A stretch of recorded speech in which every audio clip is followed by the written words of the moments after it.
Halo, assalamualaikum warahmatullahi wabarakatuh. Perkenalkan, nama saya Leonardo Agus Wahyudi, BP 190213. Baik, saya akan menjelaskan bagaimana prosesor organization klasifikasi Michael J. Flynn. Baik, single instruction, single data stream, atau yang sering disingkat dengan SISD, yaitu sebuah komputer yang tidak mempunyai cara untuk melakukan paralelisasi terhadap instruksi atau data. Contoh mesin SISD adalah PC tradisional atau mainframe yang tua. SISD uniprosesor. Sistem uniprosesor didefinisikan sebagai suatu sistem komputer yang memiliki unit pengolahan pusat yang digunakan untuk menjalankan tugas-tugas komputer. Istilah uniprosesor digunakan untuk membedakan kelas komputer di mana semua tugas pemrosesan berbagi satu CPU. Dengan demikian, sistem semacam ini menggunakan jenis arsitektur yang didasarkan pada satu unit komputasi. Karakteristik sering dikaitkan, sebuah CPU tunggal, sumber daya sistem yang dibagi di antara banyak pengguna.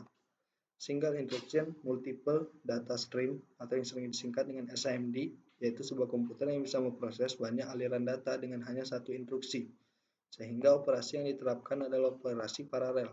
Contoh dari SIMD adalah prosesor larik, array processor atau GPU. SIMD vector processor. Vector processor adalah prosesor dapat bekerja serentak untuk memproses perhitungan vektor. Aspek kunci dari sebuah vector processor adalah satu instruksi ganda data. SIMD, dukungan SIMD ada hasil dari jenis data yang didukung oleh set instruksi dan bagaimana instruksi beroperasi pada data.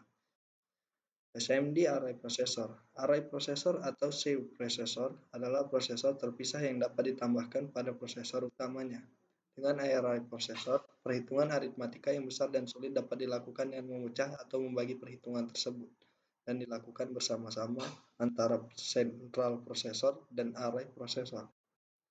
Multiple Instruction Single Data Stream atau yang sering disingkat dengan MISD, yaitu sebuah komputer yang dapat melakukan banyak instruksi terhadap satu aliran data.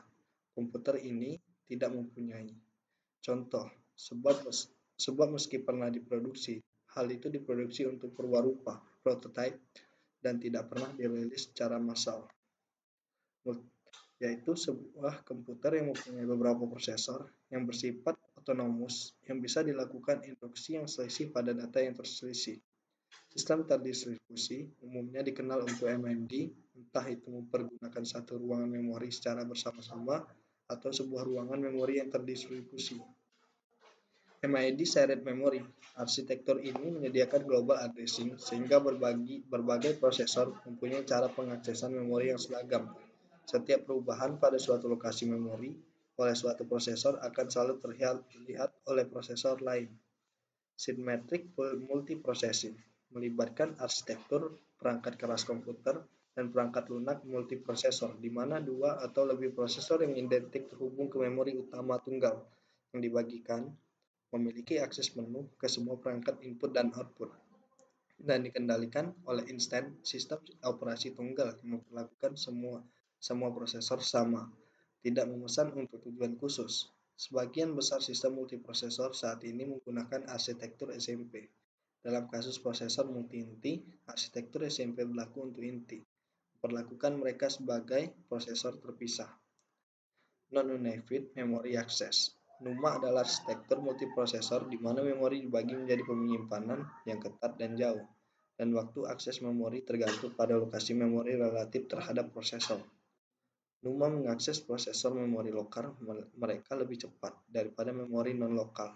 Manfaat NUMA terbatas pada beban kerja tertentu, terutama pada server di mana data biasanya sangat terkait dengan tugas atau pengguna tertentu. Distribute memory.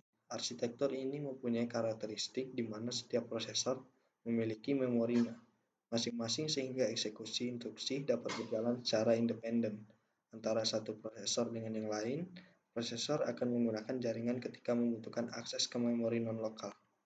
Baik, sekian dari saya. Maaf kalau ada salah atau salah pengucapan.